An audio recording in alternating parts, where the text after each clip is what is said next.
Hi everybody, I'm Miguel Sanchez, and welcome to episode 11 of Movie History, Walt Disney Animation Studios. Man, are you so glad you're here? Well, I'm glad, because it's a surprise video, yay! I'm finally glad to have you on board for another episode of Movie History, Walt Disney Animation Studios. And today, we have reached the final movie of the 1940s, before we move on to the 1950s, yay! Oh my gosh. Get ready, guys. It's gonna be a big one. So, are you ready? Then let's go. Today, on episode 11, we're gonna take a look at the Avengers of Ichabod and Mr. Toad, the sixth and final package film of the 1940s. So be prepared. What you're going to see is absolutely real. And for those who haven't seen the previous episode, which is episode 10, where we took a look at Melody Time, I'll put a link up there on the top right corner of the screen, and to click and watch right now. So, are you ready for today's episode? Great, and so am I. Then let's get started with today. Here we go. So, about the movie. The Adventures of Ichabod and Mr. Toad is a 1949 American animated package film produced by Walt Disney Productions, released by RKO Pictures, and directed by Clyde Journeyme, Jack Kinney, and James Algar, while Ben Sharpstein is a production supervisor. The 11th animated film in the Disney animated canon, it consists of two segments. The first based on the 1908 children's title, The Wind in the Willows by British author Kenneth Graham, and the second based on the 1820s short story The Legend of Sleepy Hollow by American author Washington Irving. The film is the last of the studio's package film era of the 1940s, following Los Amigos for 1943 on episode 6. The Three Caballeros for 1945 on episode 7, Make My Music on episode 8 for 1946, Fun and Fancy Free for 1947 on episode 9, and Melody Time for 1948 on episode 10, which was the previous episode. So give all 5 of those episodes to watch. Haven't seen them yet. Disney wouldn't produce another package film until the main Adventures of Winnie the Pooh in March of 1977, and I'll talk about that in future episodes, so keep it up when it comes out. Beginning in 1955, the two portions of the film were separated and marketed as sold separately on home video. The Adventures of Ichabod and Mr. Toad is the only Disney movie to star Bing Crosby. Yeah, that's everything you need to know going on stats here. Directed by Jack Kinney, Clyde Journeyme, and James Algar, with Ben Sharpstein as their production supervisor. Produced by Walt Disney. Story by Erdman Penner, Winston Hibbler, Joe Rinaldi, Ted Sears, Omer Brightman, and Harry Reeves. Is based on The Wind in the Willows by Kenneth Graham and The Legend of Sleepy Hollow by Washington Irving, starring Eric Blore, J. Pap O'Malley, Colin Campbell, John McLean, Campbell Grant, Claude Alistair, Leslie Denison. I'm right. Edmund Stevens and the Rhythmaires. Narrated by Basil Rathbone for The Wind in the Willows, and Bing Crosby for The Legend of Sleepy Hollow. Music by Oliver Wallace. Edited by John O. Young. Production company is Walt Disney Productions. Distributed by RKO Pictures. Release date is October 5th, 1949. Running time is 68 minutes. Country is the United States. Headquarters language is English. At the box office, $1,625,000 in worldwide rental. So there you go. That's everything you need to know about it here. So let's jump right into the segments. As the film's animated segments are based on literary works, they are both introduced in live-action scenes set in a library as a framing device. So yeah, no. The first segment is introduced and narrated by Basil Rathbone, and the second segment is introduced and narrated by Bing Crosby. Decca Records issued an album called Ichabod, The Legend of Sleepy Hollow, featuring Bing Crosby in 1949 to tie in with the release of the film. So there you go. Let's start with The Wind in the Willows. The story is set in and around London, England, United Kingdom, between June 10th, 1908 and January 1st, 1909. The protagonist, J. Thaddeus Toad Esquire, is introduced as an incurable adventurer who never counted the cost. As the story's one disturbing element, although he is the wealthy proprietor of the Toad Hall estate, Toad's adventures and positive for fans have brought him to the brink of bankruptcy as a last resort. Toad's friend Angus Badger volunteers as Toad's bookkeeper to help Toad keep his estate, which is a source of pride in the community. One summer day, McBadger asks Toad's friends, Ratty, a water rat, and Molly, a mole, to persuade Toad to give up his latest mania of recklessly driving about the countryside in a horse and canary yellow gypsy cart, which could accumulate a great deal of financial liability and damage property. The Ratty and Molly confront Toad, but are unable to change his mind. Toad tries to escape from them, but then sees a motor car for the first time and becomes entranced by the new machine, having been taken over by motor mania. Oh no, no good. In an attempt to cure Toad's new mania, Ratty and Molly put Toad under house arrest. However, Toad escapes and is later arrested and charged with car theft. At his trial, Toad represents himself and calls his horse Cyril Proudbottom as his first witness. Cyril testifies that the car which Toad accused of stealing had already been stolen by a gang of weasels. Oh no. Since Toad had entered a tavern with the car was part and offered to buy the car for the weasels. However, since Toad had no money, he instead offered to trade Toad Hall for the car. The prosecutor and judge showed disbelief toward the statement, so Toad then calls the bartender, Mr. Winky, as a witness to the agreement. However, when told to explain what actually happened, during which he believes he will be pronounced innocent, proceeding to dress fashionably and attempting to walk out the door of the courthouse, Winky falsely testified that Toad had tried to sell him the car. Toad is found guilty on the spot and sentenced to 20 years in the Tower of London. As months pass by, Toad's friends make every effort to appeal his case, but to no avail. On Christmas Eve, Toad appears to have an epiphany. I don't know how to pronounce it. About his careless ways. But once Cyril visits Toad in disguise as his grandmother and helps him escape by giving him a disguise of his own, all that flies out the window. Toad quickly runs to a railway station and hijacks a 240 train engine and drives out of the station, heading toward the riverbank without getting caught by the police on another train engine, though seemingly to drown due to his ball and chain dragging him down to the bottom of the river, having thrown himself into it in an attempt to give the police the slip. He then arrives at Ratty's house. However, while Molly is happy to see him again, Ratty is insistent when they hear what they think is the police at the door. Let me try again. Ratty is insistent that Toad will return to prison and pay his debt to society.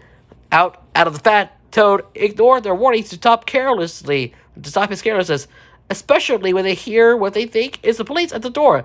Instead, it is McBadger who enters, informing them that Winky is the leader of the Weasel Gang, and that Toad indeed traded Town Hall for their stolen motor car. Winky himself is in possession of the deed. Ratty then apologizes to Toad for thinking ill of him, knowing that the deed bearing both Toad and Winky's signatures would prove Toad's innocence. The four friends sneak into Toad Hall using a secret passage near the river by boat. Though Toad nearly loses up the plan by almost shooting the guard outside on the bridge, the four manage to sneak in, finding Weasels and Winky, who they see has a D on his person, drunk and passed out. They attempt to lower Molly on a makeshift rope to swipe it. Unfortunately, Toad's actions before had caused more damage than originally thought. As the guard investigates, finds the passageway, and wakes up the Weasels and Winky. A grueling chase around the estate ensues to take the document, during which a number of antics happen, including Molly folding the deed into a paper airplane, and then Toad producing numerous ways to confuse Winky and the Weasels, and the quick switch around with the hidden wallpaper, the hidden wall panel. Though the four manage to escape with their lives, they appear not to get the deed. However, Toad proudly produces the said deed from his pocket. Okay, the film then ends on New Year's Day with Toad exonerated, exonerated and regaining his house, while it is implied that Winky and the Weasels have been arrested and imprisoned, as McBadger, Ratty, and Molly celebrate the new year with a toast to Toad, who they believe has completely reformed. Toad and Cyril recklessly fly past on a 1903 Wright for Flyer. Toad has not truly reformed that and has developed a mania for airplanes instead. That's pretty much it. And that's it for the Wind and Willows. Now we gotta move on to the other half of the film, The Legend of Sleepy Hollow. Oh my gosh. Alright. Although the film introduces the story as Ichabod Crane, later releases retained the story's original title. As a short story, The Legend of Sleepy Hollow was originally published in the sketchbook with other stories, not as a single volume as depicted in the film. Yeah, I know. In October 1790, 14 years after the American Revolution and founding of the United States, Ichabod Crane, a lanky and superstitious yet charming dandy, arrives in Sleepy Hollow, New York. A small village outside Terrytown that is renowned for its ghostly hauntings, to be the town's new schoolmaster. Despite his odd behavior, appearance, and rather effeminate mannerisms, Ichabod soon wins the hearts of the village's women and forms good friendships with his students, though the latter is mainly in order to give invitations to suppers and said students' homes, which he would not be able to afford on his meager salary. From Broad Bones, the roguish town hero, does his best to bully and play pranks on Ichabod, such as interrupting his singing lessons with the town ladies' choir by having a dog howl in the middle of Ichabod singing a series of notes, making it seem like Ichabod himself produced it. However, the schoolmaster is very good at ignoring these taunts and continues to interact with the townspeople. On one day at a town picnic, Ichabod meets and falls in love with Katrina Van Tassel, the beautiful daughter of the wealthy farmer Baltus Van Tassel, who Brom is equally infatuated with. Despite being obsessed with Katrina's beauty, Ichabod mainly desires to take her family's money for himself. Brom, who has never been challenged like this, proceeds to compete with the schoolmaster, but Ichabod wins Katrina over at every opportunity, and unintentionally makes a fool of Brom in the process.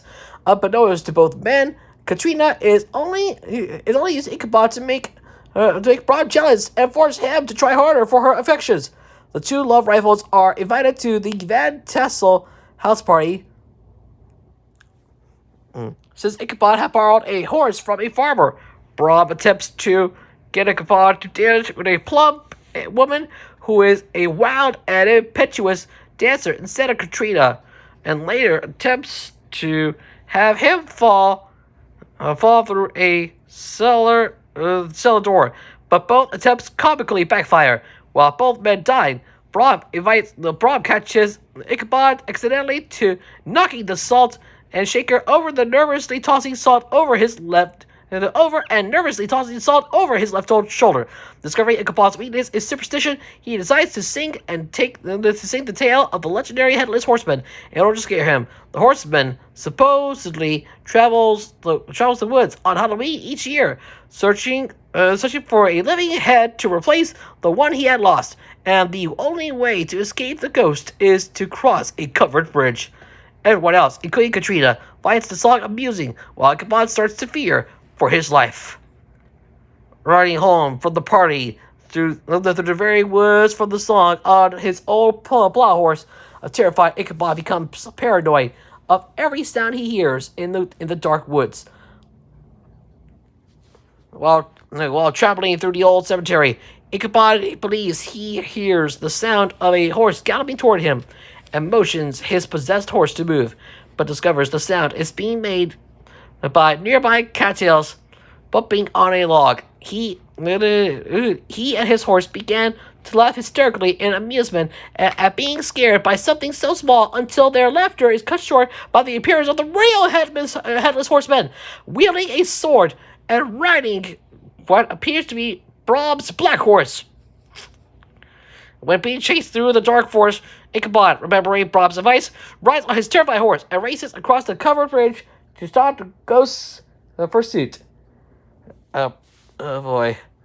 The horseman stops. The horseman stops on Ichabod's tracks, rises in his stirrups, and throws his flaming head, revealing to be a jack-o'-lantern, right at the terrified schoolmaster.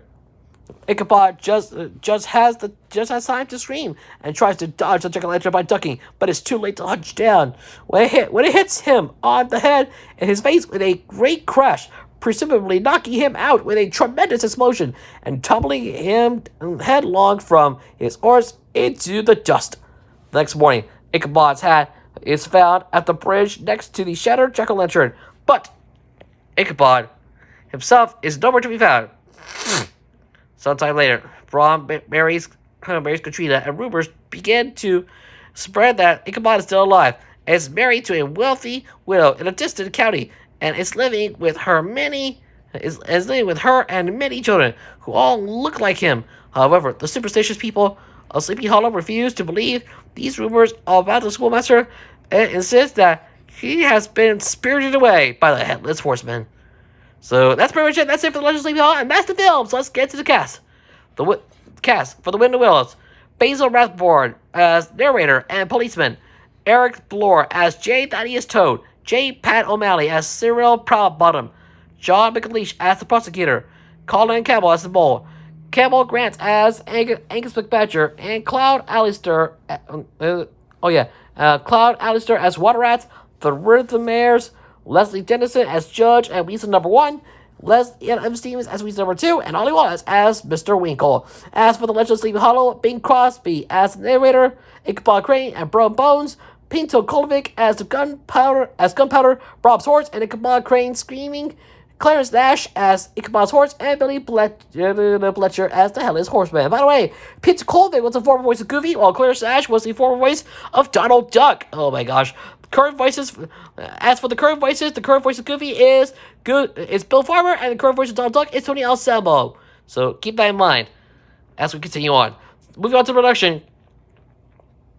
It's a long one.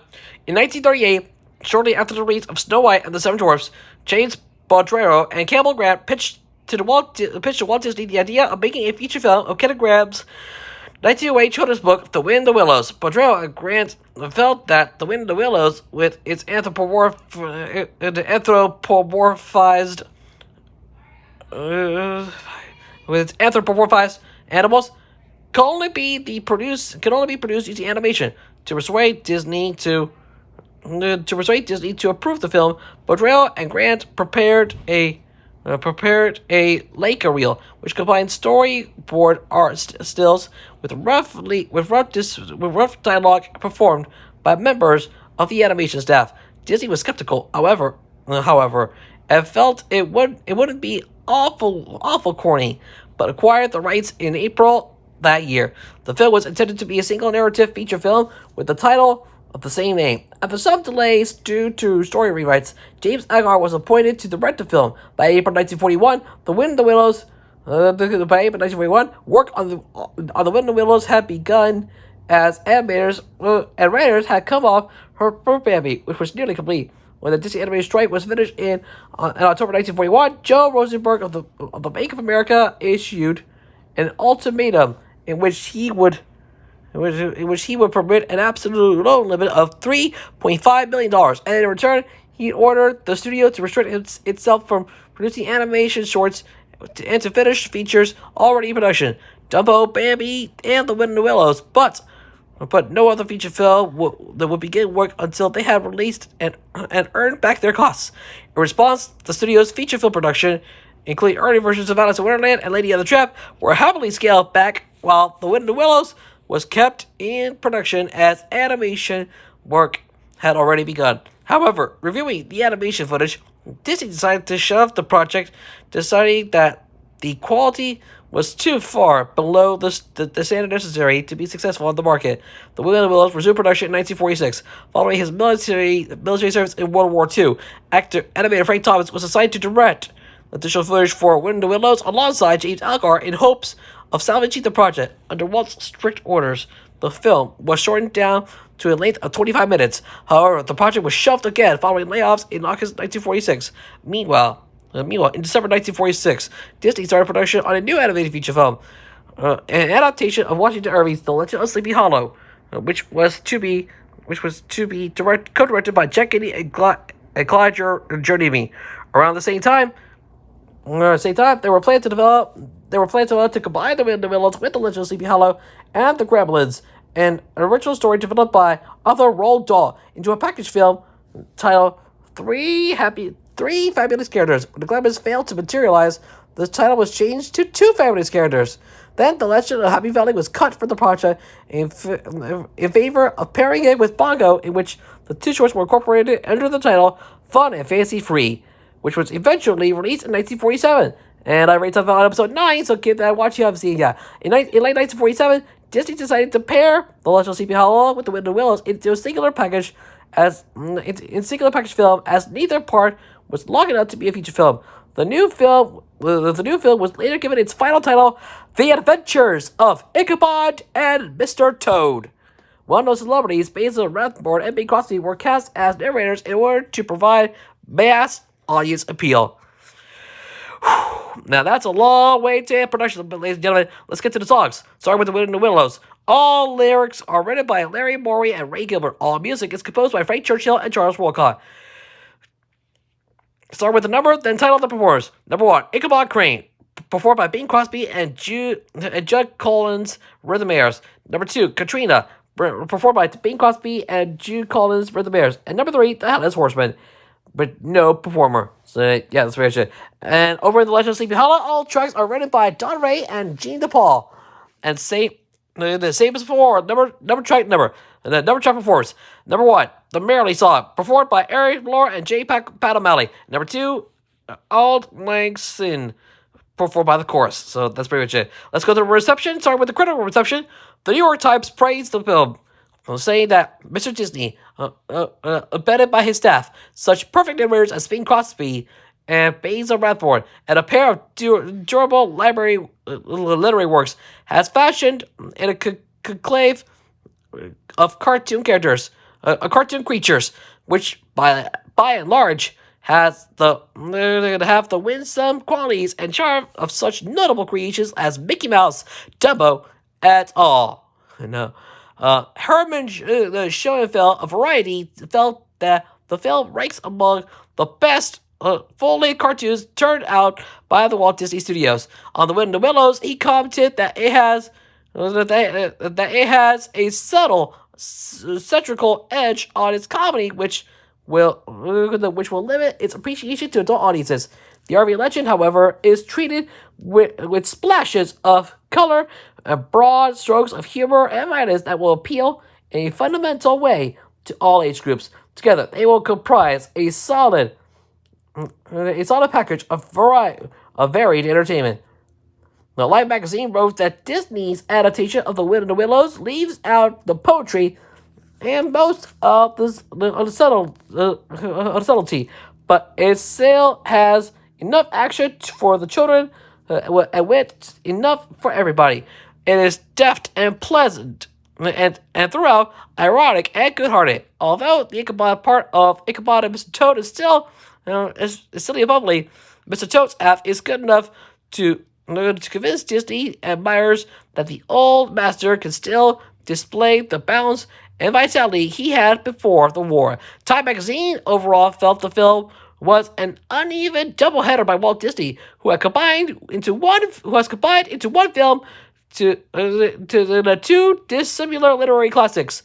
However, they particularly praise The Wind and the Willows writing, who has this lighthearted, fast-moving romp has inspired some of Disney's most inventive draftsmanship and satire. They were less receptive to Sleepy Hollow, writing it writing was Disney has fast all best. The rest of the story dealing with quaint, legendary people and is flat and prosaic. Disney film historian and film critic Leonard Maltin, writing in his book, The Disney Films, wrote that the film was one of Disney's most beguiling animated features. The Wind and Willows, in particular, has some of the finest work the studio ever did. Although he claimed these sequences form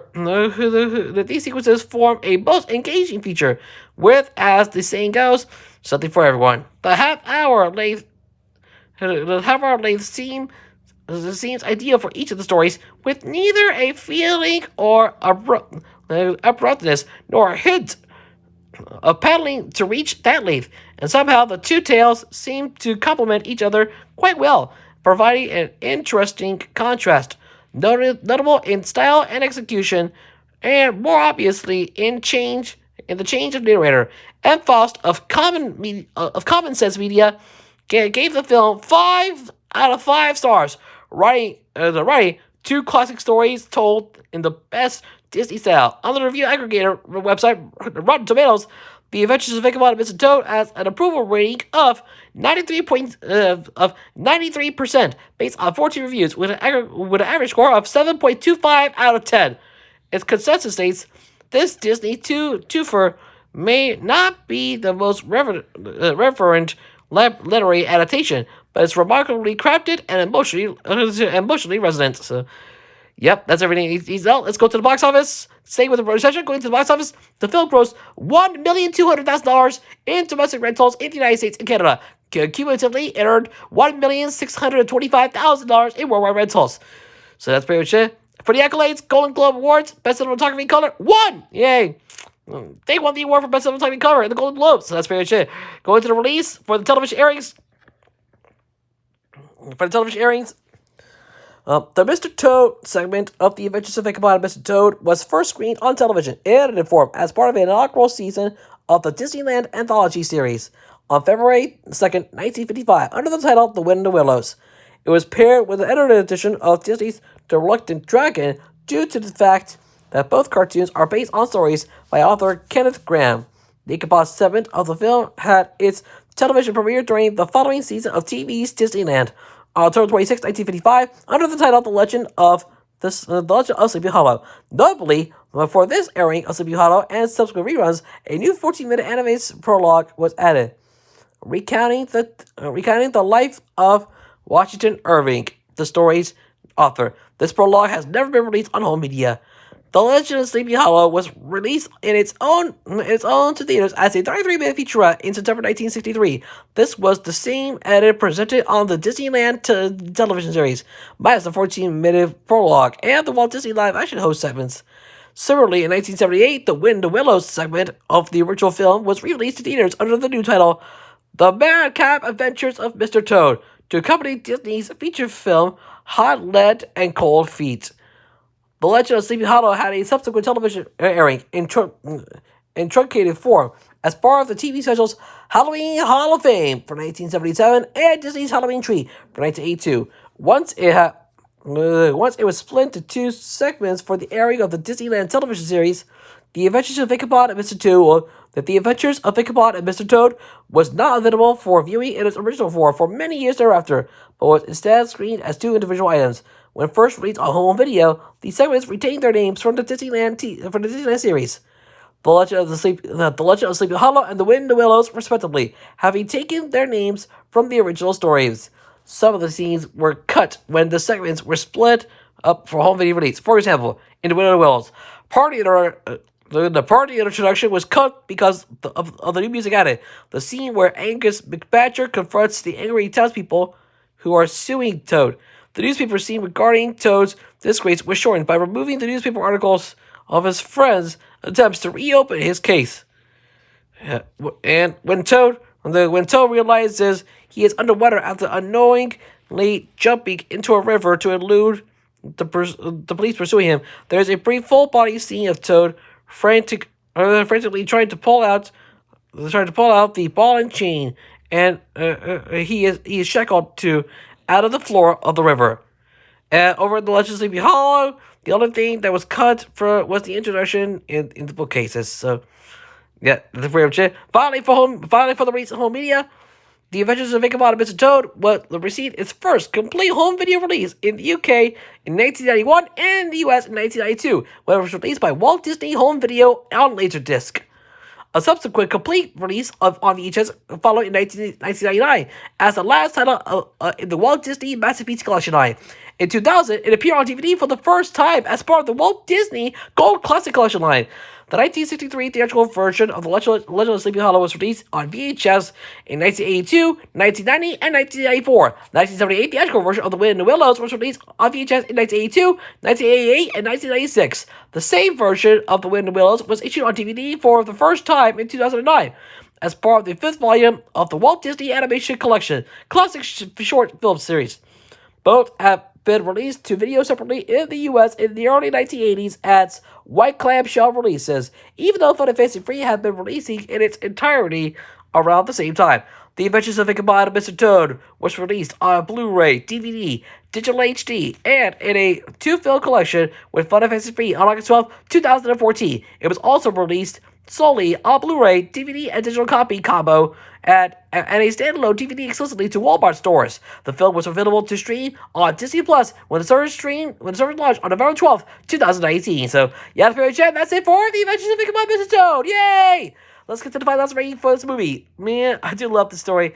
Even though I had to combine two films into one, I love The Adventures of Ichabod and Mr. Toad. Ichabod represents the Legend of Sleepy Hollow. Mr. Toad represents the Wind and Willows. I love that. So this is one of the most iconic package films of all time. I can't wait to see about that. What a way to close out the 1940s. So I'll skip my stat. I'm rating The Adventures of Ichabod and Mr. Toad with a score of 9 out of 10. Amazing. Yay.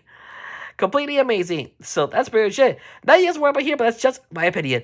You can feel free to agree or disagree with any thoughts and opinions in the comments section down below. Just with that, guys, it's all over. Thank you for watching the episode of Movie History, Walt Disney Animation Studios. And guess what? Because of this, we're going to have Season 1, Day 11 of the Moshi Magic League. Yay! However, it's going to happen on Saturday. Yeah, so that's right. Saturday. It's an audio episode of the Moshi Magic League. It'll be Season 1, Day 11, so don't miss out. And then, later on, we have Moshi Sleep Story Reactions and Moshi Monsters Rising Feet later on today. Moshi Sleeps and Reactions episode 72 is Blur Goes Back to School episode 334, and Moshi Monsters by V is gonna be Reggie. So don't miss out. With that, guys, thanks for watching. You guys, such as yourself, and I'll see you next time on Movie History, Walt Disney Animation Studios. Join me next time for episode 12 as we enter the 1950s with Cinderella. Yay! The studio is finally back in business, ladies and gentlemen. We're gonna take a look at Cinderella next time for all the world to love. It's Cinderella, a love story with music, grace, there's no way, which I already talked about in the first episode of the series. Go to my technical order, so don't miss it. Walt Disney's Cinderella next time on Movie History, Walt Disney Animation Studios. So we will see you there. In the meantime, thanks for watching. I'm your guys, Sanchez. Please remember to leave a like, share this video with your friends, leave a comment down below, and don't forget to subscribe to my channel. Also turn on notifications to never miss a new video.